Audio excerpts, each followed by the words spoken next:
ఆస్ట్రేలియాతో జరిగిన రెండో వన్డే మ్యాచ్లో మన టీమిండియా 2 వికెట్ల తేడాతో ఓడిపోయింది అండ్ ఆల్సో సిరీస్ కూడా కోల్పోయారు. మెయిన్లీ 17 ఏళ్ల తర్వాత మన వాళ్ళు ఎడిలైట్ గ్రౌండ్లో వన్డే మ్యాచ్ ఓడిపోయారు. అలాగే 441 డేస్ తర్వాత మన టీమిండియా వరుసగా బ్యాక్ టు బ్యాక్ 2 వన్డే మ్యాచ్లు ఓడిపోయింది. సో ఈ సెకండ్ మ్యాచ్లో అయితే మన టీమిండియా మరోసారి డిసప్పాయింటింగ్ పెర్ఫార్మెన్స్ ఇచ్చింది. ఎస్పెషల్లీ బౌలింగ్ మరియు fielding up to the mark లేదు. అలాగే శుభ్మన్ గిల్ క్యాప్టెన్సీ చూసుకున్నా అంత మంచిగా లేదు. ఈవెన్ బ్యాటింగ్లో కూడా మన వాళ్ళు క్రూషియల్ టైంలో వికెట్స్ని ఇచ్చేయడం చూసాం. సో మొత్తం ఇది మ్యాచ్ అయితే మన టీమిండియా గెలవగలిగే మ్యాచే. మన వాళ్ళు కాస్త బెటర్ ఎఫర్ట్ పెట్టుంటే ఈజీగా గెలిచి ఉండేవారు. బట్ కొన్ని మిస్టేక్స్ చేయడం వల్ల మన వాళ్ళైతే ఈ మ్యాచ్ ఓడిపోయారు, అలాగే సిరీస్ కూడా కోల్పోయారు. But anyway Australia middle order బ్యాట్స్మెన్కి కూడా క్రెడిట్ ఇవ్వాలి. పర్టికులర్గా యంగ్స్టర్ అయిన కూపర్ కానెల్లీ అద్భుతమైన నాక్ కొట్టాడు. అండర్ ప్రెషర్ బ్యాటింగ్కి వచ్చి అన్బీటెన్ 50 కొట్టాడు. అందువల్ల ఆస్ట్రేలియా టీం ఈ మ్యాచ్లో గెలవగలిగింది. సో ఈ మ్యాచ్లో అయితే ఎప్పట్లయినా మన టీమిండియా మరోసారి టాస్ ఓడిపోయింది. ఇన్ఫ్యాక్ట్ వరుసగా 17వసారి మన వాళ్ళు టాస్ ఓడిపోయారు వన్డే ఫార్మేట్లో. అసలు నిజంగా ఇలాంటి రికార్డ్ ఎవరి పేరు మీద ఉండదు. అయితే సర్ప్రైజింగ్ థింగ్ ఏంటంటే మన వాళ్ళు ప్లేయింగ్ లెవెన్లో ఎలాంటి మార్పులు చేయలేదు, అది కూడా ఫస్ట్ వన్డే మ్యాచ్లో ఓడిపోయిన తర్వాత. సో గంభీర్ హెడ్ కోచ్కి వచ్చిన తర్వాత మన వాళ్ళు బ్యాక్ టు బ్యాక్ మ్యాచెస్లో సేమ్ ప్లేయింగ్ లెవెన్తో ఆడడం చాలా అరుదుగా చూసాం. ఈవెన్ మ్యాచెస్ గెలుస్తున్నప్పటికీ తరచుగా ప్లేయింగ్ లెవెన్లో మార్పులు జరిగేవి. కానీ ఇక్కడ చూసుకుంటే మాత్రం ఫస్ట్ మ్యాచ్లో ఓడిపోయినా సరే ప్లేయింగ్ లెవెన్లో మార్పు చేయలేదు. సో ఇదైతే కొంతవరకు సర్ప్రైజింగ్ అనిపించింది. వేరేజ్ ఆస్ట్రేలియా టీం చూసుకుంటే 3 మార్పులు చేసుకొచ్చారు. పర్టికులర్గా జేవియర్ బాట్లెట్ మరి ఆడమ్ జంపర్ వీళ్ళిద్దరిని తీసుకురావడం వాళ్ళకి చాలా ప్లస్ అయింది. సో ఫస్ట్ వన్డే మ్యాచ్లోని ఈ మ్యాచ్లో కూడా మన వాళ్ళ బ్యాటింగ్ షేకీగానే స్టార్ట్ అయింది. మళ్ళీ జాస్ హజల్వుడ్ మరోసారి మైండ్ బ్లోయింగ్ బౌలింగ్ చేశాడు. అలాగే మన హిట్మ్యాన్ రోహిత్ శర్మ చూసుకుంటే చాలా స్ట్రగుల్ అయ్యాడు. అసలు హజల్వుడ్ బౌలింగ్లో అయితే 2 ఓవర్ల పాటు రన్స్ అయితే ఇవ్వలేదు. అలాగే మిచెల్ స్టార్క్ చూసుకున్న బాల్ని బాగానే స్వింగ్ చేశాడు. సో వెదర్ కొంతవరకు సన్నీగానే ఉన్నప్పటికీ పిచ్ మాత్రం బ్యాటింగ్ అనుకూలంగా లేదు. బాల్ స్వింగ్ అయ్యేది, అలాగే బౌన్స్ అయ్యేది. ఇన్ఫ్యాక్ట్ కొన్ని బాల్స్ అయితే స్కిడ్ అయ్యేవి, అలాగే ఆగి కూడా వచ్చేవి. సో క్లియర్లీ పిచ్ మీద అయితే డ్యాంప్నెస్ కనిపించింది. బాల్ ఎక్కడ కూడా బ్యాట్ మీదకి ఈజీగా రాలేదు. దీనివల్ల మన టీమిండియాకి ఇనీషియల్గా పవర్ ప్లేలో ఎక్కువ రన్స్ అయితే రాలేదు. అయితే మన ఓపెనర్స్ బాగానే సర్వ్ అవుతున్నారు. 6 ఓవర్ల పాటు వికెట్ పడకుండా ఆడారనుకుంటే 7 ఓవర్లో వికెట్ల పతనం మొదలైంది. అది కూడా 7th ఓవర్లో 1 వికెట్ కాదు 2 వికెట్లు పడిపోయాయి. సో మన కెప్టెన్ శుభ్మన్ గిల్ అయితే ఒక ఎక్స్పెన్సివ్ డ్రైవ్కి ట్రై చేసి తన వికెట్ని కోల్పోయాడు. అండ్ ఇక్కడైతే కొంతమంది రోహిత్ శర్మని నిందించే ప్రయత్నం చేస్తున్నారు. అంటే ఒక ఎండ్లో రోహిత్ శర్మ 30 స్ట్రైక్ రేట్ ఆడాడు, అందుకే గిల్ భారీ షాట్కి వెళ్ళాల్సి వచ్చిందని చెప్పి కొంతమంది అంటున్నారు. బట్ నిజానికి ముందు చెప్పుకున్నట్టు పిచ్ అంత ఈజీగా లేదు. 100 స్ట్రైక్ రేట్తో కాదు కదా, 70 స్ట్రైక్ రేట్ ఆడడం కూడా చాలా కష్టంగా కనిపించింది. పైగా రోహిత్ శర్మ మీద ప్రెజర్ పెట్టారు, రన్స్ కొట్టకపోతే టీంలోంచి తీసేస్తామని చెప్పి. సో దీనివల్ల రోహిత్ శర్మ కాస్త చూసాడాడు. అదే మీరు ఫస్ట్ వన్డే మ్యాచ్లో చూసుకోండి, ఫస్ట్ ఓవర్ లాస్ట్ బాల్కి మిచెల్ స్టార్క్ బౌలింగ్లో భారీ షాట్కి యత్నించాడు. కానీ మ్యాచ్లో రన్స్ కొట్టాలని ప్రెజర్ పెట్టారు కాబట్టి స్లోగా ఆడాల్సి వచ్చింది. At the same time pitch కూడా సరిగ్గా లేదు బ్యాటింగ్కి. మేబీ శుభ్మన్ గిల్ పిచ్ని దృష్టిలో పెట్టుకుని కాస్త టైం వెయిట్ చేసి ఉండాల్సిందే. ఇక తర్వాత చూసుకుంటే సేమ్ ఓవర్లో విరాట్ కోహ్లీ కూడా అవుట్ అయిపోయాడు. అది కూడా మరోసారి డక్అవుట్ అయ్యాడు. సో క్లియర్లీ జేవియర్ బాట్లెట్ అయితే విరాట్కు చాలా మంచి ప్లాన్ వేశాడు. వరుసగా 3 బాల్స్ అవుట్ స్వింగర్స్ వేశాడు. అండ్ దెన్ 4th బాల్ ఒక ఇన్ స్వింగర్. దీంతో Virat Kohli plum in front అయిపోయాడు. సో డెఫినెట్లీ ఇదైతే బౌలర్ దగ్గర నుండి చాలా మంచి ట్రాప్ అని చెప్పుకోవచ్చు. బట్ విరాట్ కోహ్లీ లాంటి ప్లేయర్ ఇలాంటి ట్రాప్స్ అన్నింటిని అధిగమించాడు. బట్ ఇప్పుడు అతని సిచ్యువేషన్ బాగలేదు కాబట్టి ట్రాప్లో పడిపోయాడు. మళ్ళీ ఫర్ ది ఫస్ట్ టైం తన వన్డే కెరియర్లో వరుసగా బ్యాక్ టు బ్యాక్ 2 మ్యాచ్లో డక్అవుట్ అయ్యాడు. సో విధంగా మన టీమిండియా 17 పరుగుల వద్ద 2 వికెట్లు కోల్పోయింది. అండ్ ఈ టైంలో మనకు ఒక పార్ట్నర్షిప్ కావాలి అంటే ఎగ్జాక్ట్లీ రోహిత్ అండ్ శ్రేయస్ అయ్యర్ అదే చేశారు. ఇద్దరు కలిసి ఒక భారీ పార్ట్నర్షిప్ ఏర్పరిచారు. 3 వికెట్కి 118 పరుగులు యాడ్ చేసి మన టీమిండియాని గట్టెక్కించారు. పర్టికులర్గా ఈ మ్యాచ్లో రోహిత్ శర్మ బ్యాటింగ్ని చాలా మెచ్చుకోవాలి. ఇనీషియల్గా చాలా అంటే చాలా గ్రైండ్ అయ్యాడు. తన శైలికి భిన్నంగా చాలా డిఫెన్స్ ఆడాడు. మళ్ళీ తన వికెట్కి చాలా వాల్యూ ఇచ్చుకోవడం చూసాం. ఒకనొక పాయింట్ ఆఫ్ టైంలో రన్అట్ అయిపోయి ఉండేవాడు. బట్ డైవ్ కొట్టి తన వికెట్ని కాపాడుకున్నాడు. అండ్ అలా డైవ్ కొట్టినప్పుడు తనకి ఇంజరీ అవడం కూడా చూసాం. సో రోహిత్ శర్మ అయితే ఈ మ్యాచ్లో ఎట్టి పరిస్థితుల్లో కూడా రన్స్ కొట్టాలని చెప్పి డిసైడ్ అయిపోయాడు. అండ్ ఈ సంకల్పం వల్ల అతనికి లక్ కూడా కలిసి వచ్చిందని చెప్పుకోవచ్చు. ఎందుకంటే హజల్వుడ్ కొత్త బాల్తో మామూలు బౌలింగ్ చేయలేదు. ఆల్మోస్ట్ ప్రతి ఓవర్లో కూడా వికెట్ తీసినట్టే కనిపించాడు. మళ్ళీ రోహిత్ శర్మ విషయంలో 2 క్లోజ్ కాల్స్ కూడా చూసాం. ఆస్ట్రేలియా టీం DRS తీసుకుంది, బట్ అవి అన్సక్సెస్ఫుల్ అయ్యాయి. సో విధంగా స్టార్టింగ్లో అయితే ఆస్ట్రేలియా పేస్ బౌలర్స్ అద్భుతమైన బౌలింగ్ చేశారు. దీనివల్ల మన టీమిండియాకి ఎక్కువ రన్స్ రాలేదు. బట్ ఎప్పుడైతే శ్రేయస్ శర్మ రోహిత్ శర్మ సెట్ అయ్యారో ఆ తర్వాత రన్స్ రావడం స్టార్ట్ అయ్యాయి. మళ్ళీ మిచెల్ ఓవెన్ వేసిన ఒక ఓవర్లో రోహిత్ శర్మ 2 పుల్ షాట్స్ ఆడడం చూసాం. అండ్ అవైతే వింటేజ్ శర్మని గుర్తుచేశాయి. అలాగే అదే రెండులో చూసుకుంటే శ్రేయస్ అయ్యర్ కూడా చాలా మంచి ప్రొయాక్టివ్ బ్యాటింగ్ చేశాడు. ఎక్కడ కూడా స్కోరింగ్ రేట్ని పడిపోనివ్వకుండా స్ట్రైకింగ్ రొటేట్ చేశాడు. సో బ్యాటింగ్ చాలా వరకు డిఫికల్ట్గా ఉన్న కండిషన్స్లో వీళ్ళిద్దరు పార్ట్నర్షిప్ అద్భుతంగా నడిచిందని చెప్పుకోవచ్చు. మెయిన్లీ ప్రెజర్ సిచ్యువేషన్లో బ్యాటింగ్ వచ్చిన శ్రేయస్ అయ్యర్ రోహిత్కు చాలా మంచి సపోర్ట్ అందించాడు.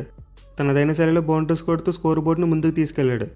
సో ఇద్దరైతే చెరో 50 కొట్టారు. అండ్ మన టీమిండియాకి చాలా మంచి ప్లాట్ఫామ్ సెట్ చేశారు. మళ్ళీ రోహిత్ శర్మ అయితే కొన్ని రికార్డ్స్ని కూడా క్రియేట్ చేశాడు. ఆస్ట్రేలియా గట్ట మీద ఆస్ట్రేలియాకి ఎగనెస్ట్గా వన్డేలో 1000 కంటే ఎక్కువ రన్స్ కొట్టిన మొట్టమొదటి ఇండియన్గా చరిత్రకి ఎక్కాడు. అలాగే డిలైడ్ ఓవర్లో చూసుకుంటే రోహిత్ శర్మకు ఇది first 50+ score. So Rohit Sharma అయితే ఈ మ్యాచ్లో ఇనిషియల్గా కష్టాలు పడ్డాడు, దెబ్బ కూడా తగిలించుకున్నాడు. బట్ ఆ కష్టానికి ప్రతిఫలంగా అతనైతే రన్స్ కొట్టి ఫ్యాన్స్కు చాలా సాటిస్ఫాక్షన్ ఇచ్చాడు. మేలీ 2027 వన్డే వరల్డ్ కప్ ఆడాలనే తన డ్రీమ్ ఎంత గట్టిగా ఉందో నిరూపించుకున్నాడు. అయితే అంతా బాగుంది, మన టీమిండియా ఒక 280 రన్స్ వరకు ఈజీగా కొట్టేస్తారనుకున్న టైంలో వికెట్లు పడిపోవడం చూసాం. అది కూడా మన వాళ్ళు రెగ్యులర్ ఇంటర్వెల్స్లో వికెట్లు కోల్పోయారు. సో ముందైతే మిచెల్ స్టార్క్ ఒక మంచి ట్రాప్ సెట్ చేసి రోహిత్ శర్మని షార్ట్ బాల్తో అవుట్ చేశాడు. అండ్ దాని తర్వాత చూసుకుంటే యాడమ్ జాంపా కంప్లీట్లీ మన టీమిండియాని డిస్ట్రాయ్ చేశాడని చెప్పుకోవాలి. ఎందుకంటే తను శ్రేయస్ అయ్యర్, కేఎల్ రాహుల్, అక్షర్ పటేల్ మరియు నితీష్ కుమార్ రెడ్డి నలుగురు మెయిన్ బ్యాట్స్మెన్ అవుట్ చేశాడు. పర్టికులర్గా అయ్యర్ వికెట్ ఒక గేమ్ చేంజింగ్ మూమెంట్ అని చెప్పుకోవాలి. ఎందుకంటే రోహిత్ అవుట్ అయిన అయ్యర్ మరియు అక్షర్ పటేల్ మధ్య ఒక పార్ట్నర్షిప్ స్టార్ట్ అయింది.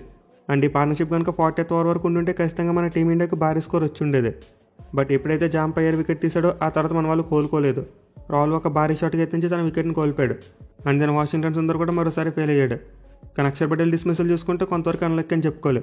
ఎందుకంటే అతను చాలా మంచి ఫామ్లో కనిపించాడు. 41 బాల్స్కే 44 రన్స్ కొట్టాడు. పైగా అతను అవుట్ అయిన షాట్ చూసుకుంటే చాలా మంచి టైమింగ్తో కొట్టాడు. బట్ మనం ముందే చెప్పుకున్నాం అడిలైడ్లో స్ట్రైట్ బౌండరీస్ పెద్దవని చెప్పి. At the same time Mitchell Starc boundary line మీద ఒక ఎక్సలెంట్ క్యాచ్ తీసుకున్నాడు. సో అక్షర్ పటేల్ చాలా బ్రేవ్గా బ్యాటింగ్ చేశాడు, కానీ అతనికి లక్ కలిసి రాలేదు. అయితే తర్వాత నితీష్ రెడ్డి డిస్మిసల్ చూసుకుంటే మాత్రం డిసప్పాయింట్ చేసింది. చాలా ఎర్లీగా షాట్కి వెళ్ళిపోయాడు. అంటే అప్పటికి ఇంకా 5 ఓవర్ల ఆట మిగిలింది. దీంతో నితీష్ చివరి వరకు ఉండాలనే సంకల్పంతో ఆడుంటే బాగుండేది. మిగిలిన టైలెండర్స్ బ్యాటింగ్ చేస్తున్నారు కాబట్టి నితీష్ తన వికెట్కి ఇంకా ప్రైజ్ పెట్టుకుంటే బాగుండేది. కానీ అతను మాత్రం కొంచెం మెల్లిగా భారీ షాట్కి ఎత్తి నుంచి స్టంప్ అవుట్ అయిపోయాడు. సో నితీష్ రెడ్డి అవుట్ అయ్యేసరికి మన టీమిండియా స్కోర్ చూసుకుంటే 226, 8 వికెట్లు పడిపోయాయి. దీని దగ్గర మన వాళ్ళు 250 కొట్టడం కష్టమేమో అనుకున్నాం. బట్ చివరిలో హర్షిత్ రాణా మరియు హర్షదీప్ సింగ్ మధ్య ఒక అన్ఎక్స్పెక్టెడ్ పార్ట్నర్షిప్ వచ్చింది. మిగిలిన హర్షిత్ రాణా చాలా మంచిగా బ్యాటింగ్ చేశాడు. యాడమ్ జాంపా వేసిన ఒక ఓవర్లో 3 4లు కొట్టాడు. సో హర్షిత్ రాణా ఎట్టగలకు తనకు ఆల్రౌండ్ ఎబిలిటీ ఉందని ఫస్ట్ టైం ప్రూవ్ చేశాడు. ఒక మంచి నాక్ అయితే ఆడాడు. అలాగే హర్షదీప్ సింగ్ చూసుకుని మంచిగా సపోర్ట్ చేశాడు. దీనివల్ల మన టీమిండియా స్కోర్ 264 వరకు వెళ్ళింది. అండ్ ఈ స్కోర్ అయితే చాలా వరకు మంచి స్కోర్ అని చెప్పుకోవచ్చు. ఇన్ఫాక్ట్ ఇనీషియల్గా మన వాళ్ళు బౌలింగ్ కూడా మంచిగానే వేశారు. సిరాజ్ అయితే ఆల్మోస్ట్ ప్రతి ఓవర్లో కూడా వికెట్ తీసేటట్టు కనిపించాడు. సో మన పేసర్స్ అయితే పిచ్తో పాటు కొత్త బాల్ని బాగా యూజ్ చేసుకున్నారు. And Harshdeep Singh Mitchell Marsh wicket కూడా తీశాడు. అలాగే తర్వాత హర్షిత్ రాణా కూడా మెరుగ్గానే బౌలింగ్ చేశాడు. ట్రావిస్ హెడ్ వికెట్ తీసుకున్నాడు. మేలీ మ్యాచ్లో మంచిగా పర్ఫామ్ చేసి తన మీద వస్తున్న ట్రోలింగ్ అంతటికి సమాధానం చెప్పేలానే కనిపించాడు. సో ఈ పాయింట్ ఆఫ్ టైం వరకు చూసుకుంటే ఈ రోజు హర్షిత్ రాణా రోజులానే కనిపించింది. అలాగే మన టీమిండియా కూడా మ్యాచ్ గెలుస్తుందని భరోసా కలిగింది. ఎందుకంటే ఆస్ట్రేలియా టీం 54 పరుగులకే వాళ్ళ ఓపెనర్స్ వికెట్లను కోల్పోయారు. బట్ ఆ తర్వాత మన వాళ్ళు ఫీల్డింగ్లో చేసిన మిస్టేక్స్ అలాగే క్యాప్టెన్సీ మిస్టేక్స్ రెండు కూడా మ్యాచ్ని కాస్ట్ చేశాయి. మెయిన్లీ మన వాళ్ళు మ్యాచ్ షాట్కు 2 ఛాన్సెస్ ఇచ్చారు. అతను 23 దగ్గర ఉన్నప్పుడు అక్షర్ పటేల్ ఒక క్యాచ్ డ్రాప్ చేశాడు. అలాగే తర్వాత అతను 50 కంప్లీట్ చేసిన తర్వాత సిరాజ్ కూడా ఒక క్యాచ్ డ్రాప్ చేయడం చూసాం. సో 2 క్యాచ్లు ఏది పట్టుకున్నా మన టీమిండియా చివరి వరకు పోరాడేదే. మెయిన్ అక్షర్ పటేల్ ఆ షార్ప్ క్యాచ్ తీసుకుని ఉంటే ఖచ్చితంగా మన టీమిండియా గెలిచేదే. బట్ ఎనివే ఈ ఫీల్డింగ్ మిస్టేక్స్ సరిపోవన్నట్టు మన వాళ్ళ టాక్టిక్స్ కూడా అంత మంచిగా లేవు. మెయిన్లీ సుందర్కి ఎందుకు బౌలింగ్ అవ్వలేదో నాకు అర్థం కాలేదు. అతను 12 ఓవర్లో బౌలింగ్కి వచ్చాడు అండ్ బ్రిలియంట్ ఓవర్ వేశాడు. ఇన్ఫాక్ట్ ఒక ఛాన్స్ కూడా క్రియేట్ చేశాడు. But next over Harshit Rana Travis Head wicket తీయగానే ఆ తర్వాత నితీష్ కుమార్ రెడ్డికి ఇచ్చారు. సో ఇదైతే క్లియర్లీ ఒక డిఫెన్సివ్ మూవ్. వికెట్ పడింది, కొత్త బ్యాట్స్మెన్ వచ్చాడు. సో నితీష్ కుమార్ రెడ్డి చేత ఒక 2-3 ఓవర్లు వేయించేద్దామన్న థాటే కనిపించింది. అలాగకుండా సుందర్ చేత కంటిన్యూ చేస్తుంటే ఖచ్చితంగా ఆస్ట్రేలియా టీం స్ట్రగుల్ అయ్యేది. మీరు అక్కడ బ్యాటింగ్ వచ్చింది కూడా మరో లెఫ్ట్ హ్యాండ్ బ్యాట్స్మెన్ మెట్రన్ షా. పైగా ఆస్ట్రేలియా మిడిల్ ఆర్డర్ బ్యాట్స్మెన్కు మన స్పిన్నర్స్ ఆడిన ఎక్స్పీరియన్స్ ఏమాత్రం లేదు. దీంతో సుందర్ బౌలింగ్ని కంటిన్యూ చేస్తుంటే మనకి ఇంకో వికెట్ పడి ఉండేది. బట్ మన వాళ్ళు వికెట్ కోసం వెళ్ళకుండా నితీష్ కుమార్ రెడ్డి చేత ఒక 2-3 ఓవర్లు వేయించేద్దాం అనే థాట్తో వెళ్ళారు. పోయిన తర్వాత అయినా సుందర్ని తీసుకొచ్చారంటే లేదు, మళ్ళీ సిరాజ్ మరి హర్షదీప్ సింగ్కి బౌలింగ్ ఇచ్చారు. దీని వాళ్ళకి చాలా తక్కువ టైంలో బ్యాక్ టు బ్యాక్ 2 స్పెల్స్ వేసినట్టు అయిపోయింది. ఇన్ఫాక్ట్ చివరి కారణంగా వాళ్ళకి క్రాంప్స్ రావడం కూడా చూసాం. సో 12 ఓవర్లో సుందర్గా బౌలింగ్ ఇచ్చిన తర్వాత మళ్ళీ ఎప్పుడో 27th ఓవర్లు ఇచ్చారు.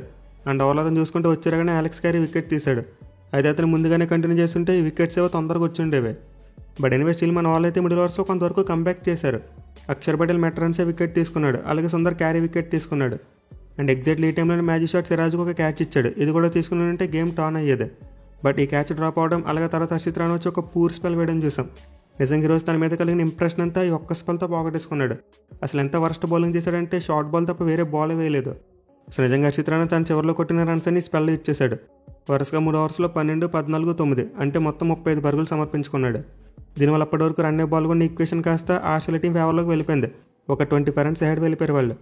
అలాగే మధ్యలో మన స్పిన్నర్స్ కూడా రన్స్ అవ్వడం చూసాం. అక్షర్ రన్స్కి వెళ్ళాడు, అలాగే సుందర్ కూడా రన్స్కి వెళ్ళాడు. సో 31st ఓవర్లో డ్రింక్స్ బ్రేక్ రాకముందు వరకు మ్యాచ్ మందన్నట్టుగా అనిపించింది. బట్ ఆ డ్రింక్స్ బ్రేక్ తర్వాత చూసుకుంటే మొత్తం సినారియో మారిపోయింది. మనం చూస్తుండగా మ్యాచ్ మన టీమిండియా చేజారిపోయింది. సో క్లియర్లీ మన వాళ్ళైతే ఇంకా బెటర్ టాక్టిక్స్ యూజ్ చేసి ఉండాల్సిందే. మేలీ శుభ్మన్ గిల్ క్యాప్టెన్సీలో ఎక్స్పీరియన్స్ కనిపించింది. అదే మీరు మిచెల్ మార్ష్ క్యాప్టెన్సీ చూడండి, అద్భుతంగా చేశాడు. స్టార్టింగ్లో స్టార్కి 2 ఓవర్లు మాత్రం ఇచ్చాడు. దాన్ని జేవర్ బాటెట్ని తీసుకొచ్చాడు అండ్ అతను 1 ఓవర్లో 2 వికెట్లు తీశాడు. అలాగే రోహిత్ శర్మని డిస్మిస్ చేయడం కోసం స్టార్క్ని తీసుకొచ్చి ఒక ట్రాప్ సెట్ చేశాడు అండ్ అది వర్కౌట్ అయింది. ఇన్వర్ట్ తర్వాత యాజ్లోడ్కి బౌలింగ్ ఇవ్వడం అలాగే ఒక స్లిప్ పెట్టడం కూడా చూసాం. అక్కడ కూడా ఆల్మోస్ట్ ఒక వికెట్ వచ్చినంత పని అయింది. సో విధంగా చూసుకుంటే ఈ మ్యాచ్లో మిచెల్ మార్ష్ తన బౌలర్స్ని బాగా రొటేట్ చేశాడు అండ్ ఫీల్డ్ ప్లేస్మెంట్స్ కూడా బాగా పెట్టాడు. వేరే శుభ్మన్ గిల్ ఈ రెండు చేయలేకపోయాడు. బౌలర్స్ని సరిగ్గా రొటేట్ చేయలేకపోయాడు. At the same time field placements కూడా అంత మంచిగా లేవు. మన బౌలర్స్ ఒక కైండ్ ఆఫ్ బౌలింగ్ వేస్తుంటే ఫీల్డ్ ప్లేస్మెంట్స్ మాత్రం చాలా డిఫరెంట్గా ఉండేవి. సో కొంతవరకు మన బౌలర్స్కి మరి కెప్టెన్కి మధ్య కమ్యూనికేషన్ గ్యాప్ వచ్చినట్టు అనిపించింది. ఎనివే గిల్ అయితే సింపుల్గా మ్యాచ్ అయిపోయిన తర్వాత 2 క్యాచ్లు డ్రాప్ చేయడం వల్ల మ్యాచ్ ఓడిపోయామని చెప్పాడు.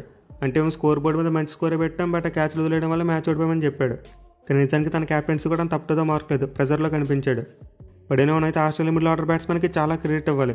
మెయిన్లీ కోపర్ కానిలీ మరియు మ్యాచ్ జోవెన్ వీళ్ళిద్దరూ బ్రిలియంట్ నాక్స్ ఆడారు. అసలు అలెక్స్ క్యారీ వికెట్ పడిపోయిన తర్వాత మ్యాచ్ మందా అనుకున్నాం, బట్ వీళ్ళిద్దరు వచ్చి ఫాస్ట్గా ఆడటం మొదలుపెట్టారు. మెయిన్లీ మ్యాచ్ జోవెన్ 3 సిక్స్లు కొట్టి గేమ్ని టర్న్ చేశాడు. బట్ అఫ్కోర్స్ మధ్యలో ముందు చెప్పినట్టే మన వాళ్ళు బౌలింగ్ పూర్గా ఉంది, షార్ట్ బాల్స్ ఎక్కువగా వేశారు. అంటే ఆస్ట్రేలియా బ్యాట్స్మెన్ అయితే షార్ట్ బాల్స్ కొట్టడంలో దట్లో దీన్నే చిన్నప్పటి నుంచి ప్రాక్టీస్ చేస్తూ ఉంటారు. పైగా మనం ప్రీవిడీలో చెప్పుకున్నాం ఈ గ్రౌండ్ స్క్వేర్ బౌండరీస్ చిన్నగా ఉంటే షార్ట్ బాల్స్ వేయకూడదని చెప్పి. కానీ మన వాళ్ళు పనిగట్టుకున్న షార్ట్ బాల్సే వేశారు.